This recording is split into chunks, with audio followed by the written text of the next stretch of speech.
পর হইয়া যায় আপন মানুষ স্বার্থ ফুরায় যখন সুসময়ে সুজন বন্ধুর দেখায় আচরণ।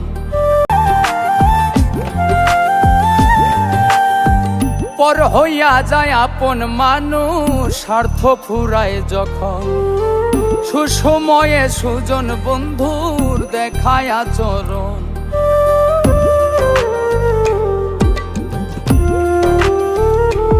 ও পর হইয়া যায় আপন মানুষ স্বার্থ ফুরায় যখন সুসময়ে সুজন বন্ধুর দেখায় আচরণ। প্রয়োজন না থাকিলে কেউ হয় না রে আপন, স্বার্থে এখন মানুষ ভাঙ্গে মানুষেরই মন। স্বার্থে